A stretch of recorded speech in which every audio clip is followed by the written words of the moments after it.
Should we record a horror / serial killer podcast style intro where we go, the following podcast is not suitable for those with heart conditions? I'm doing it right now. This is it. Are you joining in? You guys joining in with me? Just be careful. You might get a bit scared. Don't watch it if you if you get scared and stuff. Explicit content ahead. Not suitable for viewers on the age of 12. It's still caution. It's still very silly, but I made it through, and I'm a big scaredy pants. The spooks you're about to hear were spooked by professionals. Do not spook at home. Do not, yes. This ain't your mama's spookcast.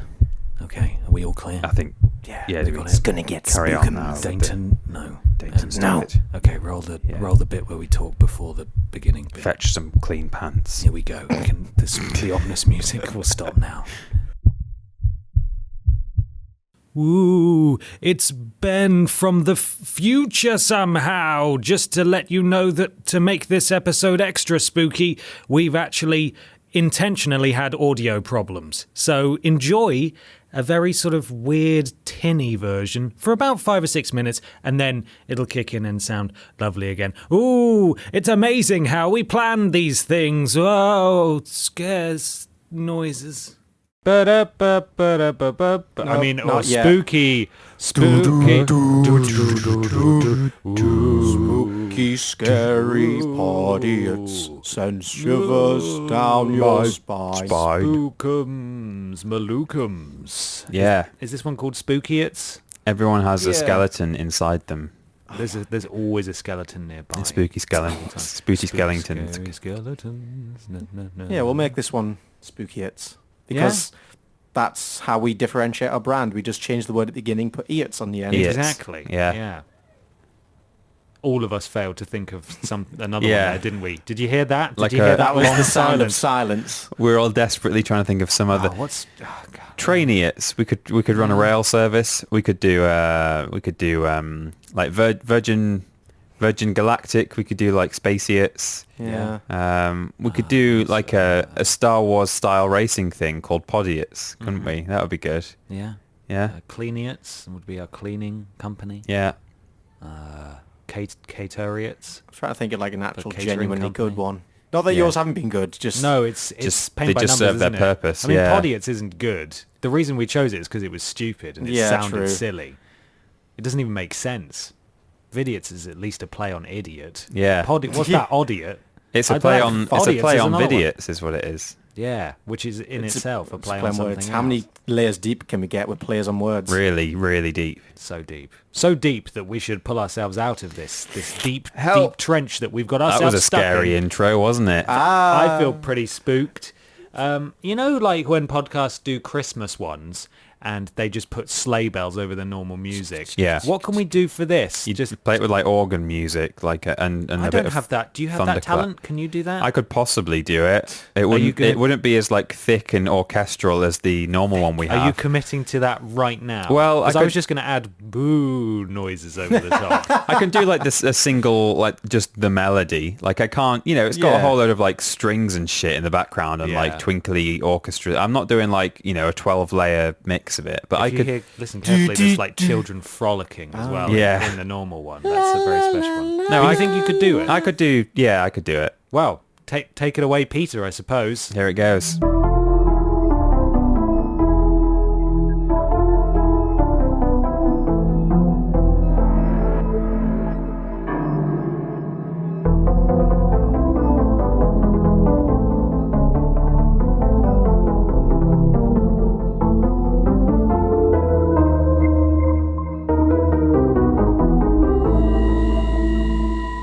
Hello, everybody, and welcome to Spookiots. Spookily Wilkins. Episode 18. I'm Ben. I'm Michael. And I'm Peter. Oh, we should have I'm thought of... Spooky Ben. No, we should have thought of spooky names, like I'm on the Halloween episodes of The Frighty Mikey. Simpsons. Like Mel Spooks and stuff Oh like yeah, that. James Hal Brooks. Yeah, that's it. Not much Mel Spooks. Who was I thinking Mel Spooks there? There's a Mel on the writing staff. Is it Mel Brooks? No, Mel Brooks is... No, he's that's like... not the same. No, he's very... no. Yeah, he's something James else Al like that. Brooks. That's, Yeah. I think maybe he was Mel Brooks on one of the Halloween episodes. Well, you could Oh yeah, be he may have been. Frightful Johnson. Yeah. Yeah, Have you that's had that good. one before, Frightful Johnson? My current Twitter name is My Skull Bonson. Okay, that's clunky, but it's good. It's clunky, but you yeah. fit as many of those in as you can. that's As many. what I was What about thinking. you, Peter? I'm currently Peter Ghostin. That's a good one. Yeah. That's about the only one you can do. I don't think there's anything else. Jules has a really good one right now. I can't remember it, but like I remember Ghouls, Last right? year Yeah, it was Ghouls. Ghouls. Right. Is it Ghouls this Ghouls year? Chills. Okay. Chill. That's It's a bit, quite- I think again, it's- it's unnecessary. I don't think you have to Aw. go for the double name, really, personally. Maybe Maybe I just I'm all think that about that. because I can't think of anything for Peter. But Yeah, you jealous bastard. Shrieker Ghostin. I don't know. There we go. Well, that's pretty good. Something like that. I don't really have one for me. I don't really like to play this game anyway because Yeah. I think Halloween's a bit overblown and I don't really understand it. Fuck you. Fuck you. You're not allowed to have fun. Fuck you. I hate you and your fun. That's why, Fuck off. that's why your parents called you boring. No! If you don't Do you come wanna up go with a and get some spooky treats? Halloween name, you'll be boring when you grow up. Yeah. Did you trick or treat as a kid? I did, yeah. Okay, so you I stopped quite young, when though. it benefited you, you enjoyed Halloween, but as soon as it stops, like you're no longer able to reap the rewards. It's like fuck it. I could still trick or treat. There were several years where I just didn't want to do it. Oh. I just didn't. It's free sweets. I just can't be asked. Free candy. Yeah, sorry. What do we hear? Spookiots. This Yeah. is a podcast. It's the official podcast of the Vidiots YouTube channel. It's a conversational podcast where we take questions from you. We also obey the rules of the 3 O's. The 3 Everybody brings a thing along to talk about. This week, obviously, it's Spook Week. Did you ask for spooky questions? No, but Oh. people did send in some spooky Oh, good. questions, and I was good. able to sort of skim them off the top like pond scum and bring them to you to share today. Right. We've got one here. Yeah. Oh shit. This is from a man who knows how to promote himself, youtube.com/the Wrestle Dude. That's his The name. Wrestle Dude on Twitter. We've had him before. We I have think. had him I had before. someone follow me on Twitter the other day. That was just the email address as the Twitter handle. Well, God, grandma's on. you'll Yeah. never forget it. Yeah. Come on. Really, really memorable.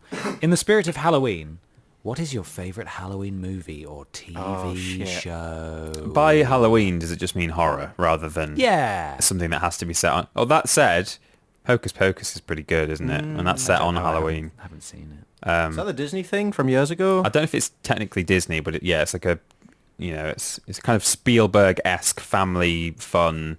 It like really rings bells, yeah. There's like 3 witches and there's like a zombie man Oh yeah. and some children, I guess. I don't know, but There might be children. that's not that my didn't choice. I'm not saying Just Hocus Pocus, remembering but it. that is just up there with, Okay. and it's set on Halloween. But ask.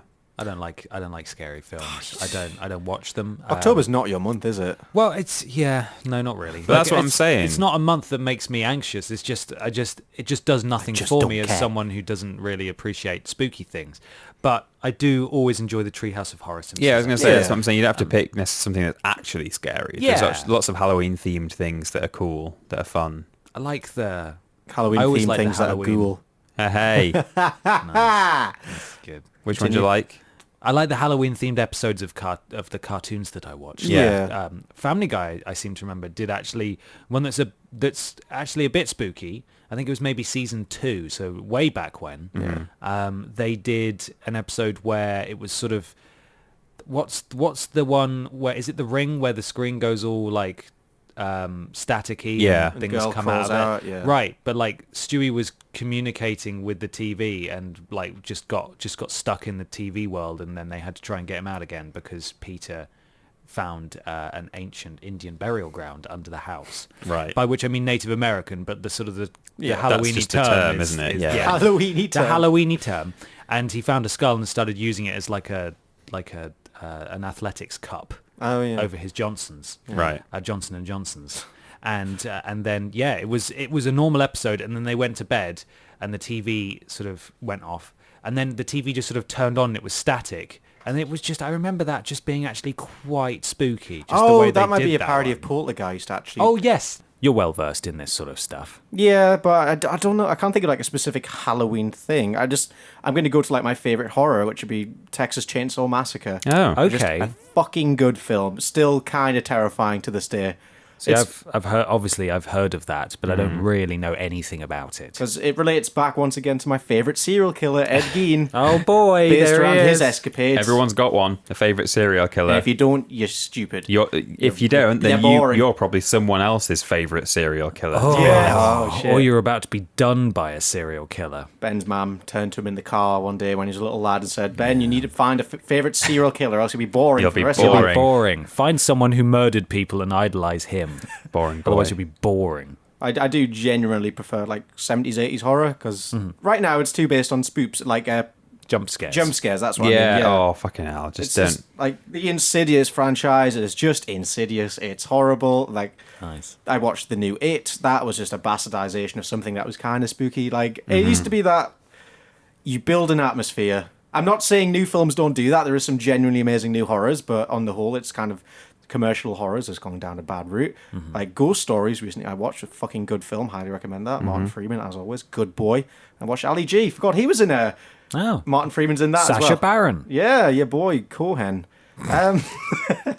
I think Rosemary's Baby, I think, is one of the horrors that stuck with me forever. That's a film that's like 2.5 hours long, and it's not scary for the first hour and a half, and then it just progresses into this fucking insanity. And Can you give us a brief synopsis? A breathe. Give us a brief synopsis. I did quite enjoy it as someone who doesn't like spooky things, although it did stick Yeah. with me for quite a while. what, the new one? Yeah. I remember the original is like it was a TV thing. Sorry, I'm looking up the synopsis of Rosemary's Baby. 'Cause I don't want to, The Pet Cemetery teaser came out just now. Yeah. This week. Is that a at spooky time of one? That's another recording. Stephen King thing, right? Yeah, it is. It's about like sort of weird children in the woods behind someone's house. They just moved to this house and there's a forest.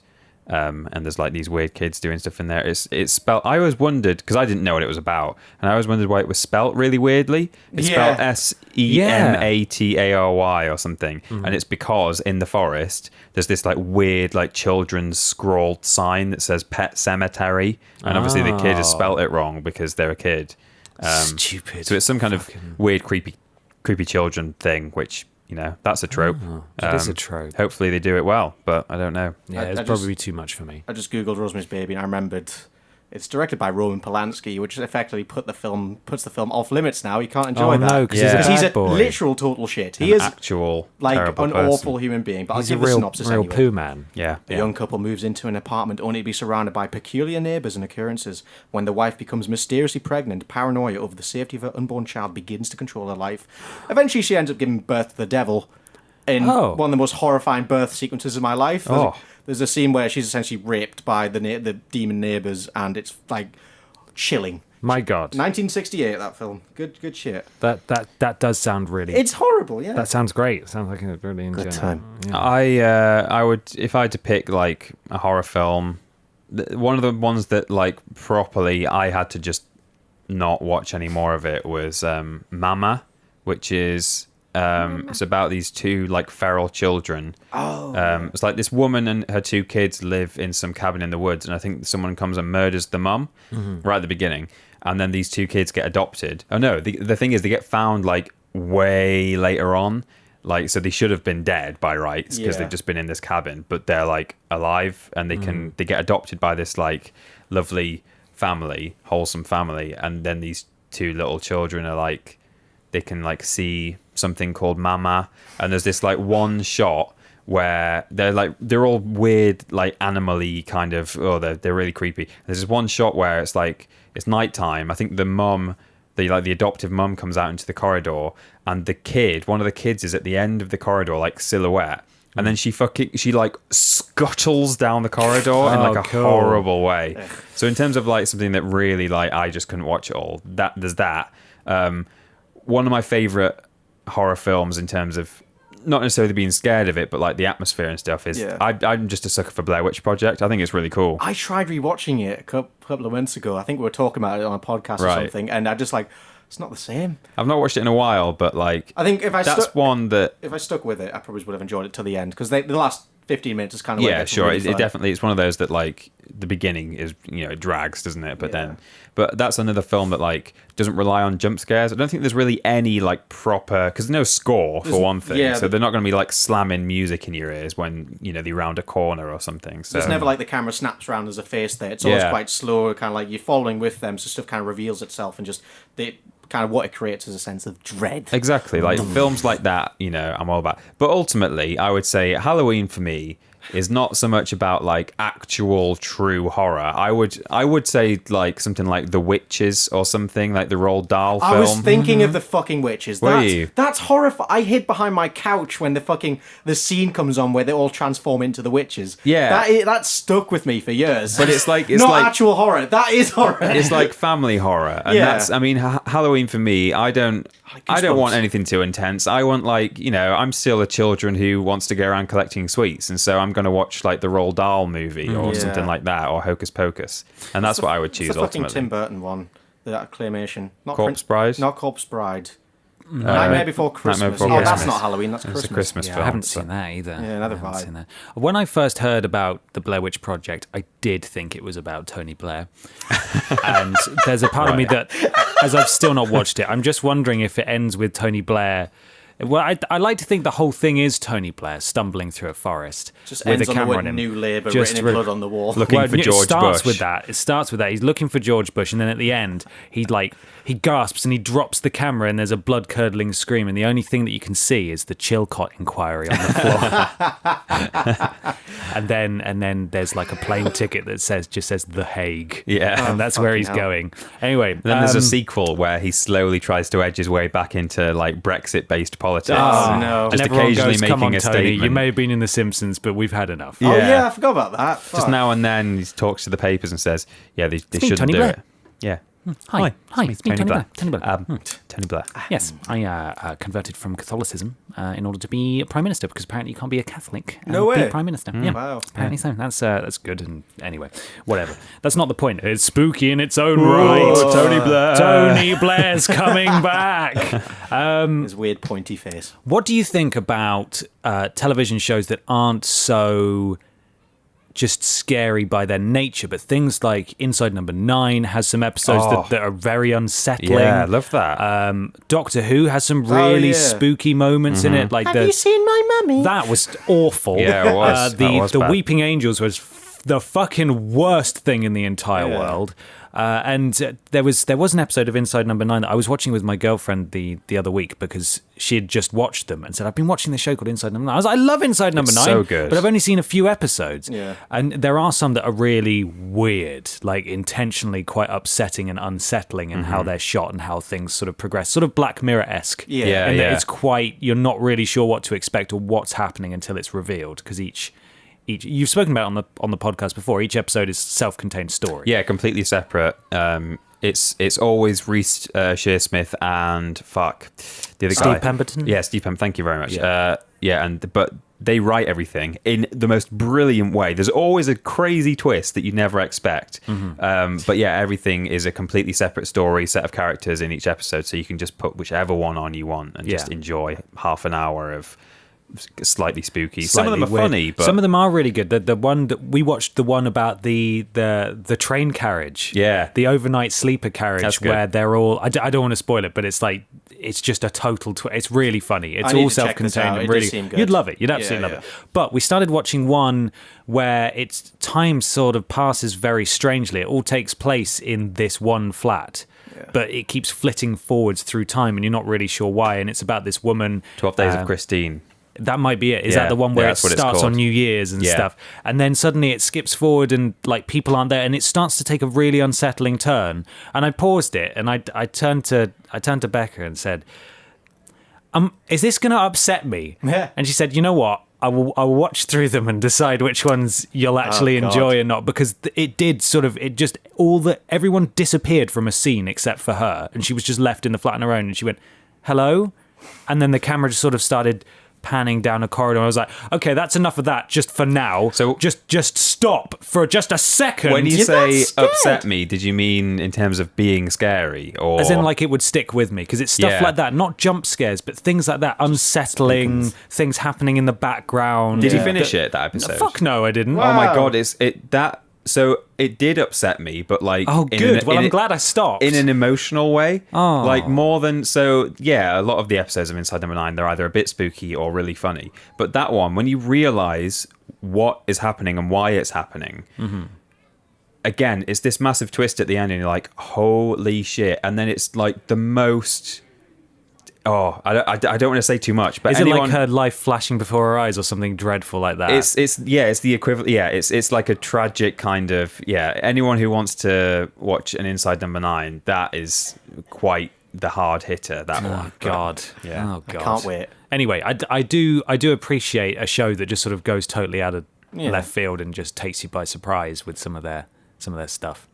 But I wouldn't watch your Antichrist birthing video or... I would very quickly want to just nip back to Doctor Who and say there was an episode, a David Tennant episode, where it was in the Catherine Tate series, and she stays behind right at the beginning of this episode at this spa, and so the whole of the episode is just him on his own, and he goes on this bus into a planet that's completely uninhabited. There's like just a tourist site that people turn up on, and then you have to go into this like special radiation protected bus because outside nothing possibly can ever survive. And they break down, and out of the window, as the visors are coming down to protect them from the light, the driver goes, "Oh my god, what's that up there? What's that up there?" And you don't see anything, and then the thing comes down, and the doctor's like, what did you see? And he was like, it was like someone was like running towards the bus, and then this thing is like banging on all around the bus on the walls, and then somehow possesses this woman on the inside of the bus, and she starts to just repeat everything everyone is saying, and she's just copying everything they're saying, and then eventually she's then saying things at exactly the same time as they are saying it. So they're speaking, and she is in perfect stereo with them.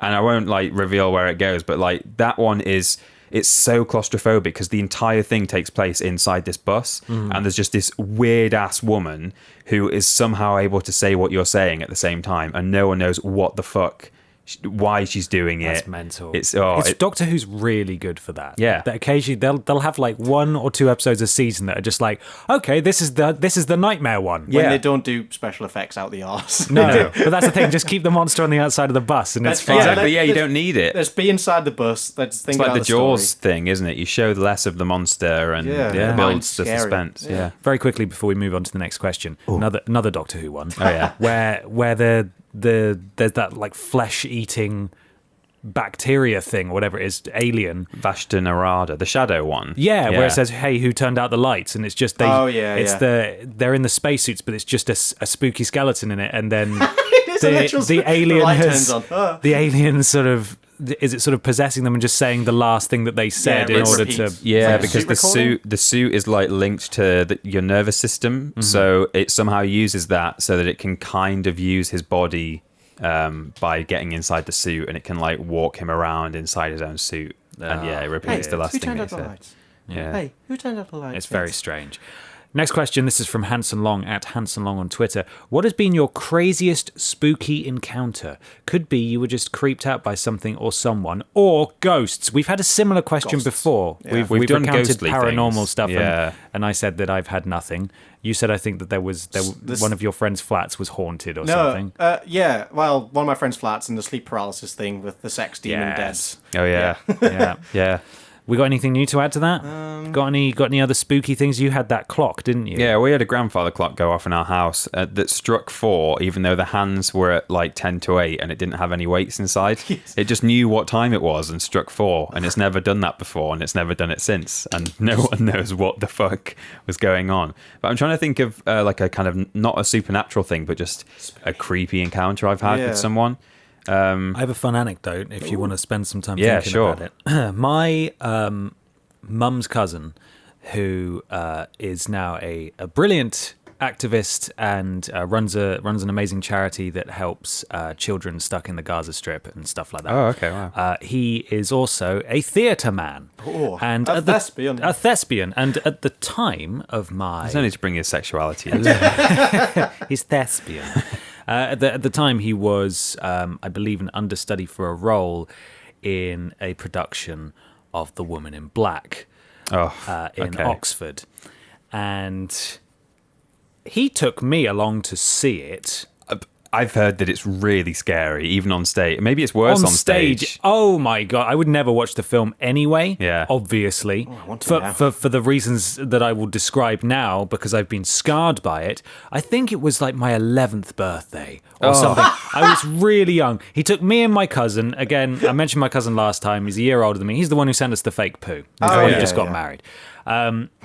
He was just sat there happily just watching it, completely desensitized to everything because I think he was allowed to kind of watch what he wanted. Mm-hmm. But my parents, though, wanting to protect me, just meant that everything that I was subjected to was absolutely horrifying all the time. Always the scariest thing you'd ever seen. Because I'd never seen it before. Anyway, so this production was going on. We were sat in like the middle of the theatre. They used all of the surround sound speakers for like the carriage going round. Oh, nice. The set was the house, but sort of cut in half. Yeah. And while scenes were playing out downstairs, the Woman in Black was walking around upstairs in rooms that weren't lit. And I was like, okay. At that point, I had no reference for what was and what wasn't frightening, but I knew that was very upsetting. That sounds amazing. I've never seen any kind of scary theatre before. I think if you can go and see scary theatre, particularly The Woman in Black, it's such an immersive and horrifying experience, even surrounded by other people, because they can just use the theatre to fuck with you. That you should absolutely go and see it if you're after that kind of thing. But I think he leaned over and asked, like, how are you doing? And I think I said, I'm having a bad time. He then took me to the green room backstage, where I could just sort of chill out. And I met the Woman in Black, right? Who just sort of came back and was like, "Hi, how you doing? Are you okay?" In a full makeup, like, "Are you okay?" And I was like, "Yeah, I'm fine." I was having a great time. I was like, she said, that you can watch what's happening in the theatre on this TV, or you can switch to something else. I'll watch literally anything else. And so I think I was watching just some TV, and like the Woman in Black would just come in and out of the room every so often just to have like a drink or whatever. But the thing is, that was fine.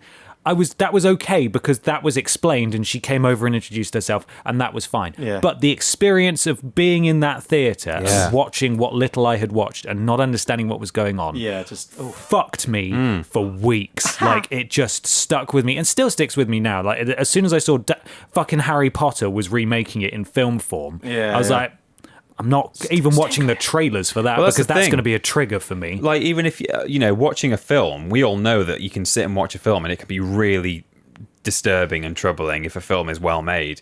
I mean, I can imagine in a sense that theatre might be worse because you're in the room with what... I know there's obviously like 200 people in there with you and there's rows and rows of seats between you and the stage. There's a point where your brain just disconnects. Yeah, like, exactly. Oh, this is real. Yeah. Like, and they'll turn off the lights and then people will appear in different rooms and stuff, and like they'll react downstairs when the Woman in Black is walking around and stuff. She'll walk around and then in another room upstairs there'll be, of course, there's like a rocking chair that's going, and they'll say, Can you hear that? And you can see that the rocking chair is moving because of the nature of a stage production. Oh, that's good. And then they'll go upstairs and she'll be downstairs. Right. And it's just like, oh my God, this is awful. Awful. If you can go and see The Woman in Black in a stage production and you're after spooks, you're in for a fun time. It's a side thing. Did you ever watch Most Haunted as a kid?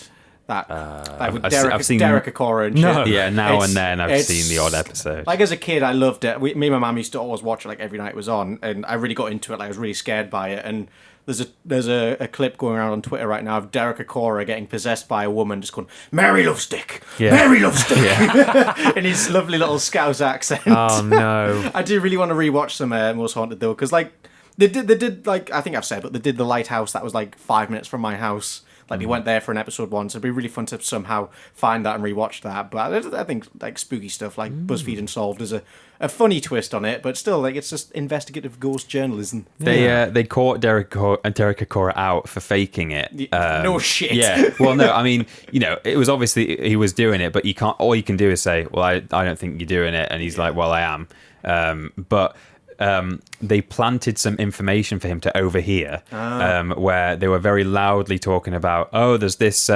ghost man who sometimes comes here, and his name is Creed Kafer." And Derek was like behind a door in another room, and he like heard this and was like, "Oh, okay, I'm going to use this." And so then they go and shoot, and suddenly while they're talking to him, he happens to get possessed, and she's like, "What's your name?" And he goes, "Creed Kafer," like that. And then they go, well, they don't say this on air, but they were like, "Yeah, Creed Kafer is an anagram of Derek Faker." No, and he that's fucking amazing. That's awesome. Nice. God. Right, shall we move on to a thing?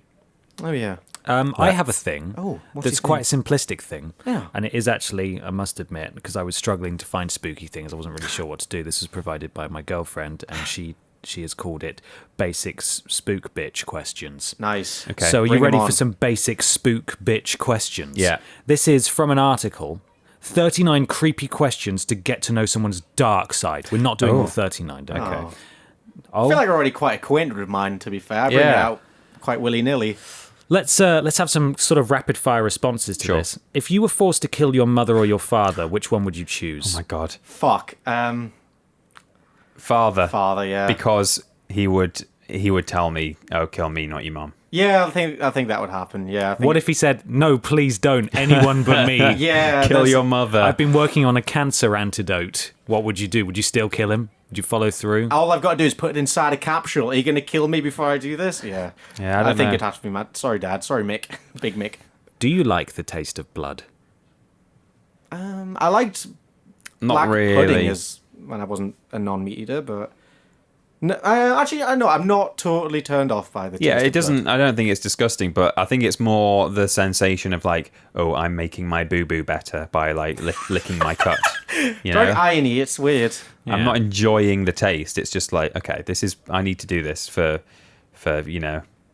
Otherwise, I have to get up and get a tissue. and for that's cleaning just purposes and Right, to right. help it clot. You know, Antibacterial saliva. Yeah. antiseptic. Yeah, Would you rather bleed out or be set on fire? Bleed out. Definitely. Like- You'd pass out. You'd get all lightheaded and just exactly. collapse. It's like, oh, I'm getting a bit fuzzy. Being But yeah, set on fire would be being horrible. on fire is like notoriously the worst way to die. It's a unanimous thing that everyone says. Yeah, no Don't do worse that. way to go. Don't go for Yeah. that one. If you were trapped on an island, would you rather resort to cannibalism or die of starvation? Cannibalism. Yeah. Well, it actually depends. If it's like a no hope situation, we'd be like, fuck it. But if it's like, just got to hold out. I think I'd struggle to kill someone to eat them, even if like we all drew straws or whatever. That would be really sinister. But Yeah. if someone died, and it was like, well, do we eat him or her? Then yeah, I probably would. On that topic, actually, the last podcast on the left recently did like a series of episodes about, like the Oregon Trail, where people moved across America to California in the hope of like fame and fortune. There's a story of like a whole family, a group of people that it just went demonstrably wrong for them. Like it took them like they set off really late in the season, so they got caught up in like snow and stuff, and like ended up with people dying left, right, and Dysentery. center. Pretty much, yeah. And then like a lot of cannibalism went on, and there was a bit where they drew straws to like figure out who to kill, but no one could actually do it, so they just wait for people to die to eat them. It's a really fucking interesting series. I can't remember what it's called, but it's one of the newest ones. I think it'd be something trail. But I do recommend listening to that. That it's a really good insight in like how traveling used to be and like how awful it could get to. It's horrifying. Okay. Spooky. But That yeah, does sound spooky. I don't know. It's difficult. Depends on the situation of the island, really. Would you rather see the ghost of a stranger, of someone that you love? Oh no. Or sorry, someone that you or love. someone that you love. Sorry, Fuck. yeah, you're right. I think someone that I love. Yeah. Yeah? Does that not freak you out? But I think it's No, I strange think it would be that more freaky to see a stranger. I think it would be less freaky to see someone that I would trust that they weren't gonna come and like possess my body or like rip my head off or throw a shoe at me or something. Yeah, I'd rather see. Would you, actually? I'm going to add a question in here. Would you rather see a distinguishable figure like someone that you recognise, or just a black shadow? Oh, no, someone that I recognise. Yeah, okay, that makes sense. That'd be Yeah. way worse. Yeah. Do you think death by drowning or death by electrocution would be more painful? Well, they say, I don't know why people say this, but that drowning is a peaceful way to die. Like, Yeah. surely it's not, because No, you it sounds like it would be agony. Because it's just like unable to breathe. You're just breathing in water, coughing, spluttering. And Yeah, eventually, you do literally take a lungful of... I think drowning in fresh water is... Oh, which way round is it? I think if you drown in fresh water, it's almost instant. Like, as soon as you take a lungful of fresh water, you pretty much die. But if you drown in salt water, something to do with the salt, you have to fill up, like, your entire lungs before you die. Yeah, which is, like, it can take a long time. Yeah. I've heard it's a peaceful death as well, but I don't see the reason behind that, because it's a slow death that you're aware of. That's surely going to be painful, because if you accidentally inhale a bit of water at the swimming pool, that's painful. Let alone breathing in gallon after gallon of water. Yeah. I don't know. Yeah. I think being electrocuted, if it's enough to kill you, you probably don't even know what the fuck is going on. I bet it just fries your entire consciousness out of your own head. Like, you know, if it's that level that it's not instant, I guess. It depends on the voltage, because executions back in the olden days, they could quite often went wrong. Oh yeah, I don't know. I think I'd That's go a tough drowning. one. I think I'd go drowning. Really? I don't know. I really hate electric shocks, but I think I might rather be electrocuted to death rather than drown. I don't know. Yeah, It's not a nice Don't wanna choice, think about is it? it. Yeah. No. Would you rather murder 3 innocent children or watch 3 of your loved ones die in front of you? Fuck. Fucking hell. It's like the train tracks thing, isn't Yeah. it? Which side do you want to go? Murder 3 children or watch 3 loved ones die in front of me. Am I a bad person for choosing children? I would maybe murder 3 innocent children. It depends on the loved ones. I don't know. If they were there all set up for you to murder. Yeah. Like, 3 people have to die anyway, so I may as well. Then you're going to have, like, the children's family hounding you forever. Why did you kill little Susie? Again, it depends on the scenario, like whether I'm going to get caught, how I kill them. I assume this is a scenario where it's just you kill them and it's done. You just get to live with that guilt on your conscience forever. There's not going to be repercussions for your actions. It's just a case of it happens, live with it. You would just be haunted by it forever, though, wouldn't you? Oh, You yeah, wouldn't no be able matter to what shut your happens. eyes without seeing them.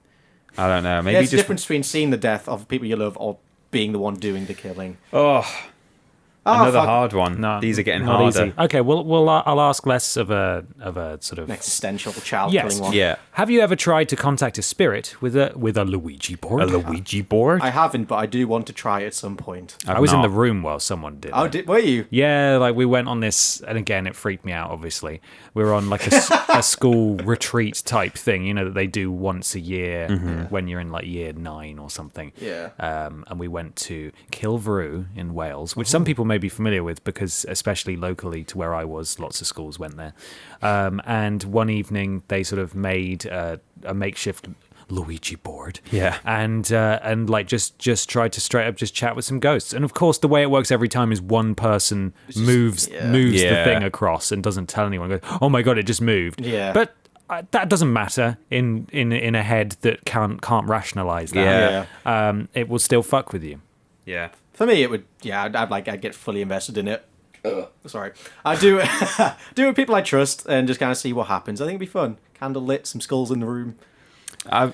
If I knew that all that was going to happen is I was going to converse with an actual real life dead ghost spirit boy or girl, then I would not have as much of a problem doing it as if I was worried that, as in the films, you then get like haunted by the ghost for the rest of your life, and like a demon comes and sets your house on fire. You know, I'd be worried that something like that would happen. There's supposedly like demon ghosts that do utilize the Ouija board to once they use that as a tunnel to get into your life. Exactly. And If once you they- There believe are in that films kind about of that, thing, right? There's which- probably films just about that. yeah, there must be, but like there is like one famous spirit that is quote unquote, supposedly known for. Oh yeah, there is, isn't there? Yeah, like it. I think Claudia was watching a video about it, but like it. If it starts spelling out Z-A-Z-A or X-A-X-A on the thing, and you know, oh, stop now, it's the spooky one. It's the one that's going to get you. Yeah, it's the one that'll Yeah. creep into your real life. Well, that raises another interesting question. I have 3 more like just rapid fire ones that Yeah. we don't need to talk in depth about. But when it comes to Luigi boards, I don't believe that they are remotely real. Yeah. I don't believe that ghosts are real. I don't think any of that shit happens. I think it's usually just some kind of trick of the light or trick of the mind or like hallucination or like you're just freaking yourself out because the human brain is incredibly powerful and it overthinks things sometimes. But I am still of the opinion that if I was put down in a room with a Luigi board and said, right, go on then, just fucking use it and see if nothing happens. Yeah. I wouldn't want to do it. No, not because I believe it could happen, but because it makes me so uneasy that I just don't even want to go near that. Like saying Bloody Mary into a mirror 3 times. I don't want to do that. I know nothing's going to happen, but I don't want to do it. I think that's kind of what I mean, because I do kind of have an open mind to just some kind of vague ghostly phenomenon. But Luigi boards, as we like to keep calling them, I don't know much about that or whether that's a thing. Yeah. But having seen films where a demon then comes and hey there demons, it's me. Exactly. Yeah, boy. That's what would stop me. Only just I don't think that this is going to do anything, but I just don't want to do the thing that in fiction makes the demon come. Yeah. You know? Why would you? Yeah. Yeah. What about you, Michael? I would try it, but like I don't know the quote unquote science behind Luigi boards, but Yes. I like to look on Luigi boards. I think it's supposed to be like the spirit is using your body as a vessel for its energy and transferring its energy into your fingers and moving things around that way. Mm-hmm. But I think also like the subconscious, like even if no one's purposely trying to move it in a way, the human subconscious will kind of just like gravitate towards like it'll like eventually like it's gonna like your body's gonna start moving. I think just subconsciously because it's like, oh, this is what I've learned Luigi boards do. Your fingers are gonna like kind of start just naturally hovering, and then you maybe follow your own finger movement. Yeah, it's like once it starts going direction, pulled. it's something's guiding me. Like it's like when you've got an eye floater and you look at it and you find yourself your gaze just going off and off and off and off, following it along. It's like a subtle subconscious thing going on there that makes it kind of quote unquote work. Anyway, 3 rapid fires. You ready? Hit me. Have you ever had a dream about dying? Yes or no? Yes. Yes. Have you ever had a dream about killing someone? Yes or no? Yes. No, I can't remember. Don't know. And finally, if you could ask the devil a question, what would it be? Shit. Can I just quickly talk about one of the dreams where I remember killing someone? Go for it, Michael. Go for it. I'm sure you wrote it down. It was like I think I must have been like 12 years old or something. It's a really fucked up dream now I think about it, but I was like 12. Sorry, hang on. You were 12 years old. It was He started young. I was alone in the house with my baby brother, which doesn't exist. I do not have a baby brother, but I was alone. So in the dream. In the dream, yeah, I had this baby brother, and I was getting really annoyed at it because like, oh fuck this baby. Who's this baby think he is? So I pushed him down the side of the bed and just pushed my bed between like the bed and the wall, so the baby got crushed. What does it mean if I kill a baby in my dream? Yes, I think I just pushed the baby down the side of the bed, left it, and then just kind of squeezed it between the bed and the wall. Did you actually Google that? I want to know what the answer is. I've got a page. Yeah. Hang on. You may just need to keep talking amongst yourself for a second. I don't know what else was. Yeah. What would you ask the devil, Michael, while Ben looks up what the fuck is going on in your psyche? What does the devil know? Like, assuming he knows everything. I don't know where to begin with that. Are Luigi boards real? I would if the devil. What the fuck is God up to these days? Wait, what's going on there? If the devil actually appeared to me, so we don't have to question whether or not he's real. He is real, and he appears in the room, and he says, "What do you want to know?" I would not fucking even look at the guy because the moment you ask him a question, he probably he owns your soul. Yeah. Which again, I don't think I believe that someone can own your soul. But if we're saying that the devil can exist in the room, then it probably is also the case he can take your fucking soul. And he's not having mine, so I'm not asking him a question. I don't know what I'd ask him. No, I don't. That's a really hard one. I genuinely don't know what I'd ask. So, you like donuts, eh? Babies can represent new aspects of self. They can represent new ideas growing within the self, just like they are new entities of self in the real world. Michael was resisting puberty. In a That dream, explains everything. if the new idea proves to be of no value, you can just destroy it or start over. Oh. When the realization that killing a part of self within the dream does not eliminate that aspect of self, then a new technique begins on trying to figure out how to utilize aspects of self that you feel are either inferior or that disgust you. I just push the baby down the side of the bed. Was because it was annoying you. Yeah. Right, there may be something darker there, but that's something for a therapist and not us. Yeah. Sorry, dream baby. Well, there we go. That was my thing. Some basic bitch spook questions. That was a good thing. A very quick, I know we've had a lot of questions, but we're going to move on to another one from a person. Yeah. Sheldon, at Sheldon_Kerr_, and their spooky name is Sir Heldon. Nice. Oh, nice. Yeah. What is your favourite spook? Are you more ghosts or skelly boys? So what's your favourite variety of horror thing? Do you like zombies? Do you like skeletons? Do you like ghosts? I Do you don't like the watch paranormal? I don't. Since watching Paranormal Activity, which I'm sure some people will say, well, it's a bit tame. Yeah. I just don't want to watch ghost/demon things anymore. I don't like that shit. I would It rather sort of brought it home to roost a little bit. Yeah, made it a I'm bit happy to more- watch murderers, serial killers. I really like the Hannibal films and stuff like that. I've got no problem with those. And zombies, I guess, are interesting. Yeah. I think Yeah. vampires and werewolves are both super overdone and stale, and I just can't. Yeah, never take- got into that world. Yeah. It's not interesting to me. I like kind of like viral things where like it's more like the transmission of the evil kind of things. So, like zombies are a good one of that, like how it gets transmitted between people. But there was a good, I think Contagion was a film released a couple of years ago about like just like a viral outbreak of a disease that eventually just kills you. Like you get respiratory issues, you vomit blood, and you just eventually die. And it's just a film documenting the process of that disease spreading across the world. Oh wow, It's a pandemic. It's really good. Like it's a really good film. It's very slow, very kind of boring in a sense, but it's just nice to see. Oh look, this is how the world could end. I like just the spread of things. I think that's what I find scary. Did you ever play Everybody's Gone to the Rapture? No, I heard that. What is that about? So that's a quote unquote walking sim. Yeah. For I think it might have just come out on PS4, and that's yeah. it. If you can play that, play it. And I'm going to say vaguely what happened in it. So if people haven't played it and they want to, then sort of tune out. Are you okay for me to sort of? Yeah. Basically, it's in this small English village in 80s. I think the 80s. Yeah. I've seen bits of it. Yeah. That's just been totally cut off, and you're there. You don't know who you are. You can't see yourself. There's no reflection. There's no footstep noise when you're walking. Like it's there is sort of that's the thing. Like as you walk through, there's no people there. It's all environmental storytelling. And when you go into a house, for example, and it's very atmospheric. You go into these houses and there's nothing there, but there's like bloody tissues on the side. Right. And you walk in there, and then an event will trigger where there's sort of like this spiraling shape that represents where like the human that's part of that conversation, and they'll be talking to each other, and it's kind of like it's a lot like the Archers. Some of the Archers on radio. casts are actually in the film, on Radio in 4. the game. So just sorry. like Wow. it's just like people going about their lives and talking, but it becomes clear as you go through that like something happened. Yeah.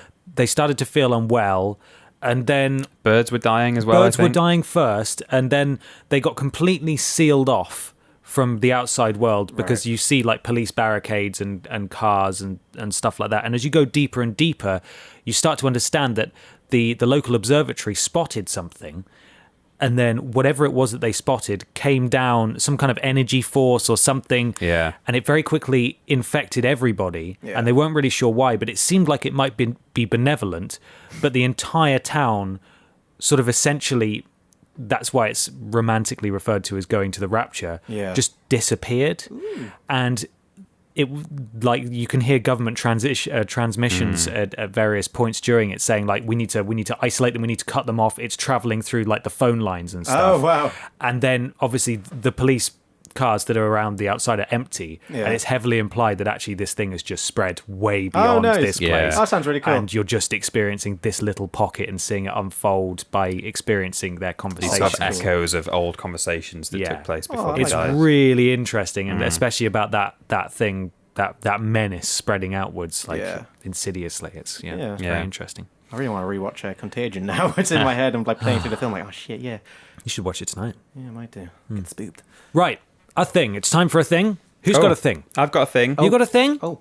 I thought it would be criminal if we didn't have a spooky trip into Wikipedia today. Wicked Oh spooky. my god. I want to tell you about a psychological condition that could affect any one of us. Oh no. Called the Cotard delusion. I'm sorry? Sorry, the what? Cotard. Cotard. Cotard. Cotard. Cotard. Okay. Cotard, I believe. Okay. I believe. Okay. Cotard. Yeah. Coated.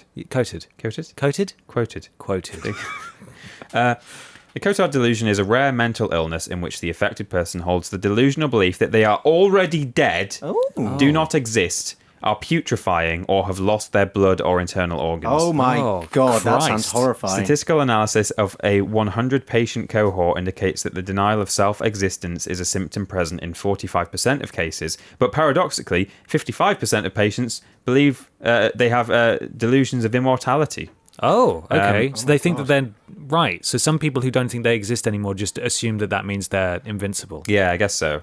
So it's named after a guy called Cotard. Well, he's French. Sorry, so what was that? It might even be Cutted. Qatar. Qatar. Yeah, it's called French. Qatar. You Right. just knock the last letter off, don't Cotted. you? That's how you speak French. And he Bonjour. was a man who studied the case of Mademoiselle X, who is like an anonymous patient who had this. And the case describes a woman who denied the existence of parts of her body and of her need to eat. She said that she was condemned to eternal damnation and therefore could not die a natural death. And in the course of suffering, she died of starvation because she just stopped eating. Oh my God. One more recent case in 1990 involves a Scotsman whose brain was damaged in a motorcycle accident. After his discharge from hospital in Edinburgh, his mother took him to South Africa, and he was convinced that he'd been taken to hell, which in That's his a bit mind, rude. yeah, A bit ungrateful.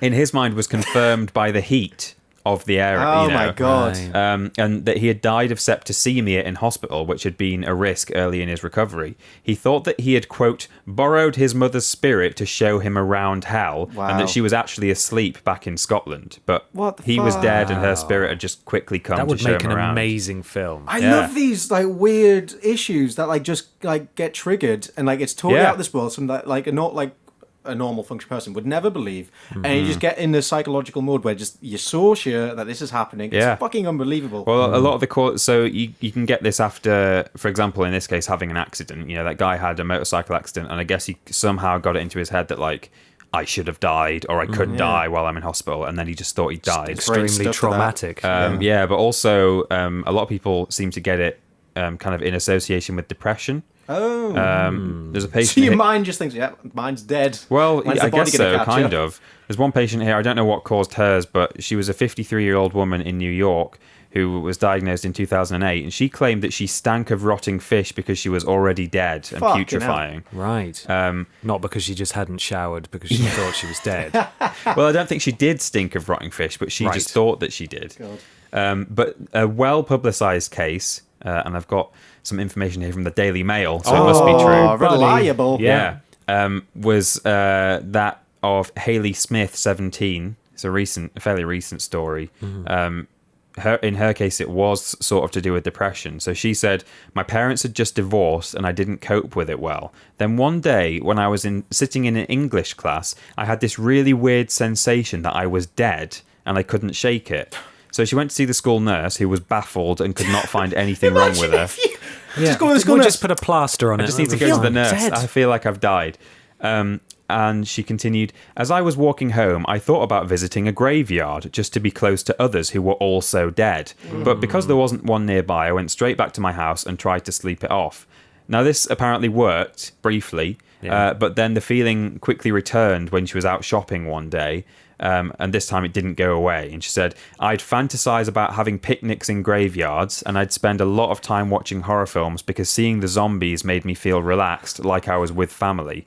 I decided to eat whatever I wanted because I couldn't put on weight because I was dead. What a great excuse for just getting a Domino's card. So hers went away when, for one thing, she met a boyfriend who she said was just good for her, and she was treated partly for kind of depression and the emotional issues caused by her parents splitting up. Yeah. But she also quite famously said that Disney films really helped her recovery. Okay. She said they gave her a warm, fuzzy feeling. Oh my and God. she is quoted as saying to her boyfriend once, how can I be dead when Disney makes me feel this good? Did Disney plant this girl on Earth? Yeah. It sounds like I think This is one they of made her in a Mr. lab. Disney's robots. literally able to bring people back from So that it would death. go in the Daily Mail that PR machine. Walt Disney saved this girl from being already dead. To be fair, Holy Walt Disney shit. and the Daily Mail, that kind of goes together like cookies Yeah. and cream. That's Yeah. So look out, because if you come off your motorbike or if a Get sad bits. thing happens in your life, you might think that you're dead. That's crazy. I'm really curious what happened in my brain when I got hit in the head with that brick. Yeah, what did that dislodge? Yeah, what did that change? What shifted? Yeah. What connections got rewired? We're not real.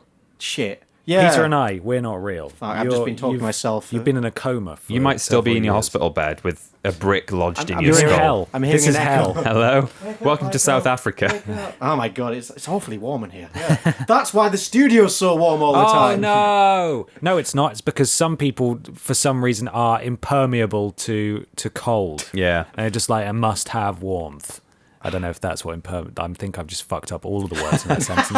But you know what? I gave it a good go. And that's all that matters. What a lovely thing. Thank you, Peter. Thanks, Peter. You're welcome. Happy Halloween. Happy Spook Fest. Michael, we're going to roll straight into your thing because it's also one of the questions that we received a couple of podiots ago. Yeah, boy. Ben Dane Smith, at Ben Dane Smith, what are your first 5 steps in the zombie apocalypse? Land or sea, group or lone wolf, run or hide? Michael, go. I think, right, I want to set out, this is for everyone to answer, everyone can have their own thing, but I want to set down the ground rule that these are slow zombies. Okay. It's a bacterial infection, it's a classic zombie case. It's not airborne, it's through biting blood transmission, okay? That's the rules for the zombies. Right. God, do you remember that bit in 28 Days Later when one drop of blood went in his eye? He looks up and just... yeah, God. Sorry, Nope. carry on. Haven't seen that film. Really good good film. That's genuinely fucking amazing Got film. Christopher Eccles cakes in it. Eccles cakes. Yeah. What's he doing these days? Don't know.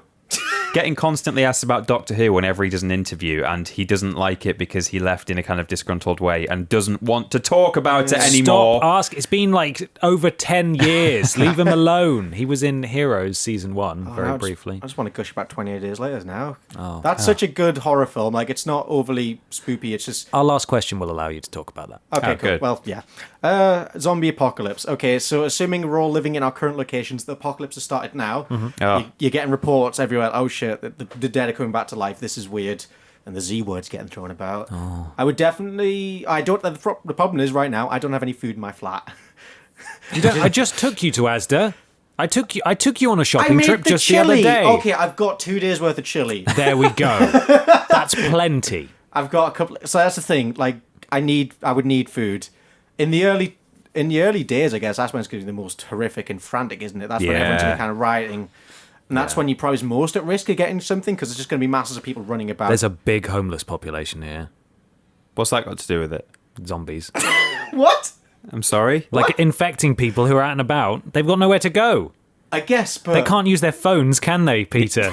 To Don't Google, turn this on me. to Google for help. Don't you try and shield yourself from your own slightly problematic statement that there's a big I don't think homeless that's a population. problematic statement. Zombies. It's a zombie invasion. We're in Bristol, and there's a don't- huge homeless population here. What's That's that? not going to I I stop don't understand. think owning a home is going to like stop it from going outside Yeah. at some point. No. I It just has a- mean, as in, there's likely to be more zombies because there are people on the streets already. Who can't get somewhere safe. Yeah. Okay. The leading cause of the zombie invasion, the homeless. I mean, in Bristol, yes.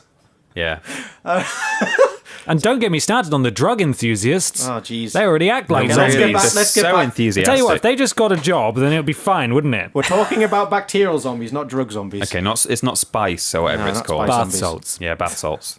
Oh, is that where they come from? Bath up the train tracks. That's where That's Yeah. it. They all come down on the train Yeah. and they sit on the corner and they get infected. God. Right.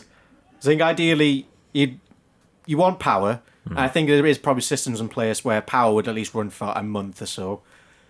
Internet, I think when we last talked about this, you said the internet is kind of impermeable to anything. It will be there. I think it survives itself unless the entire world just runs out of power. Yeah. That just seems like the first at least couple of weeks you've got. Yeah. Phone lines, assume will be down because that'll just be busy and rammed all the time. But internet and power, I think, because it would be tempting just to hold up in the flat for as long as I can. I live in a pretty secure flat. Like to get through, there's a key code and doors and locks. You can and look stuff. on your balcony to see what's going on outside. Yeah, I'm in quite a good spot. But at some point, I'm gonna get hungry, and that's when it gets interesting. I guess you have to go out to forage at some point. I guess it'd be kind of. I guess first protocol would be to knock on neighbours. Like, anybody in? I promise I'm not the zombie. Kind of thing. Can I borrow a spoonful of sugar or something, kind of thing. Yeah. But like after a while, you are going to need to go out into the world, and that's where defense comes into things. How do you defend yourself around the stumbling dead? Because even though in this mine scenario they're all the slow ones, they're still fucking terrifying. Because Yeah. the problem is the sheer number of them, and just getting caught, like going down an alleyway. Oh, there's one at the other end. Oh, one at the other end. Hey, you're dead now, kind of thing.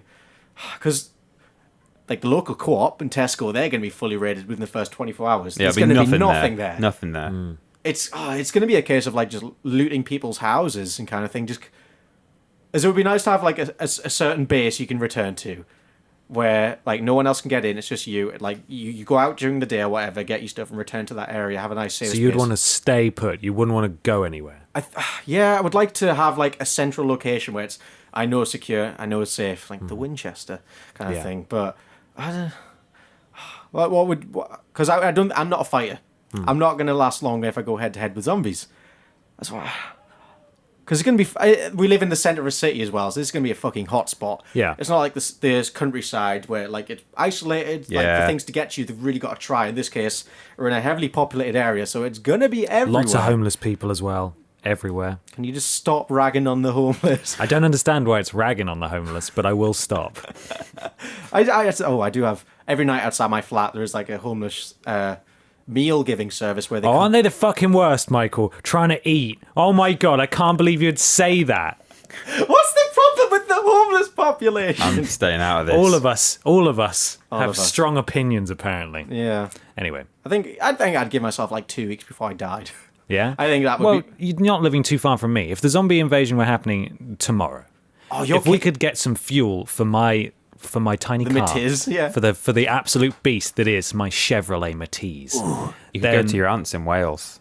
Go to my aunt's in Wales. That's although I think country zombies would be pretty scary as well. Yeah. Like living on a spooky hill would be, I think, almost worse than living in a central area. That you're isolated and then suddenly there's like a batting noise against your door. That happens. The beginning of 28 weeks later, that starts. Oh my god! It's just like a country house that's completely boarded up. They kind of been living in there for weeks, obviously, and then just a kid comes running in, and they kind of let him in to deal with them, and then they start hearing taps and stuff, and like outside, just hordes of zombies running towards them. It's like just that thing of once one knows, they all know.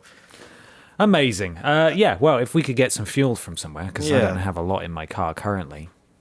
Then we might be able to stand a chance of getting somewhere. If it's happening tomorrow and not today, like Ben said. Can have some prep time. Well, Michael said can I get a full night's sleep first? That would be convenient. I don't even mean me having noticed that it's going to happen. I just mean the difference with me is I'm going home tonight. Yeah. If it happened right now, as we're in this room recording the podcast, then I'd be pretty fucked. I would have to just like piggyback off someone else. Yeah. But if it happened tomorrow after I've got back, I think I would have a much better chance of surviving because I'd be out in the sticks. Yeah. I get eventually the weird country zombies would make it to my place, but I would last so much longer than just being effectively a homeless person in Bristol. Yeah. That's who I would be. And Ben has cleared it up very well that, you know, if you're homeless, you're going to be zombified straight away, which is actually true. Yeah. I honestly have no idea why you guys took such issue immediately. That was a very valid point. It was just funny. Like, well, it's that you didn't. I didn't realize until later that you meant they've got nowhere to hide effectively. Yeah. It's time to move on from the phone thing. Let's shift it onto Ben now. I just meant, I didn't know what you were talking about. No, I just mean that if they're on the streets, they are very vulnerable. Yeah. And way more vulnerable than we are. Yeah. And that's not going to be good for anybody. No. That's true. But also they should get a job in the phone, probably, right? Right. I mean, what are they waiting for? Money. What are they waiting for? If you what are they waiting for? Why are you homeless? Stop being homeless. If you can afford a phone, why can't you afford a house, right? Yeah, that's what I'm saying. They're the same Stick thing. by it. Elect Peter So to local council. Peter, if you were, let's just say it's happening right now. Yeah. What would be your plan of attack? Would you stay in the office? Because I assume if it happened right now, reports start coming in, we could talk to the office people, start planning stuff, maybe. I would be a little bit. I'm gonna have to stand up. I'm on the least comfortable folding chair ever. I'm dying as well. But yeah, would you stay in the office and kind of? Ben's just literally adjusting his microphone right now. That's fine. I I think this. I would be genuinely tempted to break the law. Commit a crime. I would, if I could, I would steal a car. Yeah. And drive north. You wouldn't steal a car. Yes, I would. It's a zombie apocalypse. I will steal a car. We could all hitch a ride in my car. It's very powerful. Yeah. It struggles up hills sometimes. The issue as long as is it's not uphill. I would make sure that I used my maps, like my sat nav, avoiding motorways because the motorways are going to be absolutely gridlocked. Like they'll be chaos. That'll just be crash cars everywhere. I'd just be taking like B roads all the way. What if everybody had that idea? Well, they might do, but at least on the B roads. There's more options there. Yeah. If one road's closed, you can just loop round to another. Drive across fields if you have to. Yeah. But what would be your final rest stop? What would be your goal? final destination? Yeah, what would be like the place you think, oh, this is safe? Probably my grandparents' place. They live kind of, on a spooky hill.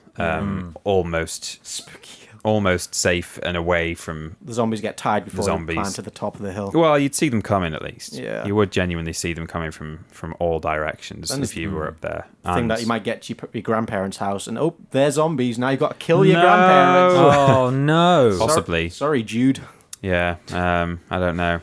No idea. I'd probably go to my aunt's, as you said, even though it's on a spooky hill in the middle of nowhere. There's lots of houses. There's lots of bedrooms and plenty of food and water and all that kind of stuff. So Yeah.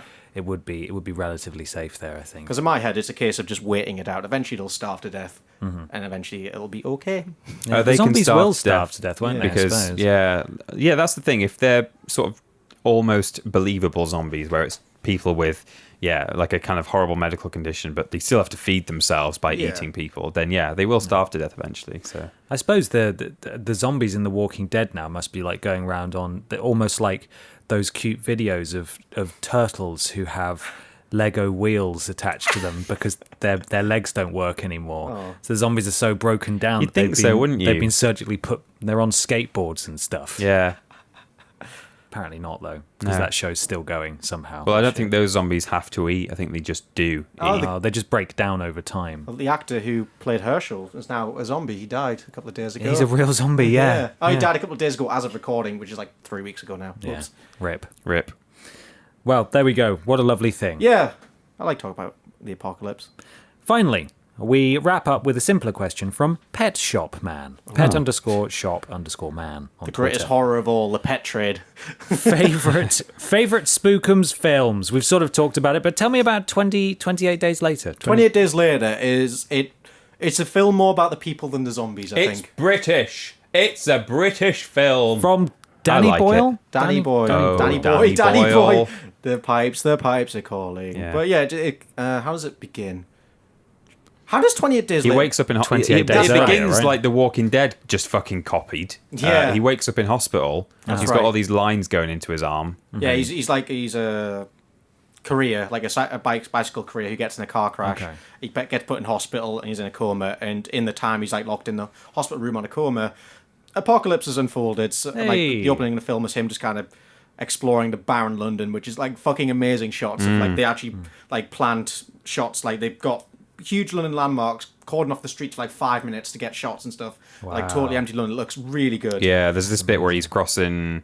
I think it's London Bridge. Oh, Yeah, well, yeah, one like of the bridges. Yeah, the one by fucking Big Ben. Yeah. And he's walking across it, and there's just all these newspapers like blowing in the wind across, and he can just see Big Ben across, and he's like, "Why is this not completely heaving with tourists? Yeah. You know, what has gone on here?" That's amazing. Before you continue, have you guys seen that Darren Brown Yes. special he did, where he tricked a guy into thinking that he was in a zombie apocalypse? Yeah, and That like was in the kind of- hospital. Yeah. That was sort of loose. I don't know if how intentional it was, but that is kind of 28 Days Later. Like, so yeah. if you've seen 'Cause that was amazing. 'Cause It was this so is- good, They were yeah. on like a minibus for like a stag do or something, and all his mates were in on it. Yeah. And then they had like fake meteors landing outside, and then what happened? They were Like, saying on the news how did they that- knock him out? I can't. Didn't Darren Brown put Yeah, him he under because he was on the bus? So did he like did a some mind hypnotising trick, thing, something, yeah. and like put him under. And he Oh, wakes it's so up and good. there's a bit of newsreel looping on the TV where I think the woman on the news was saying,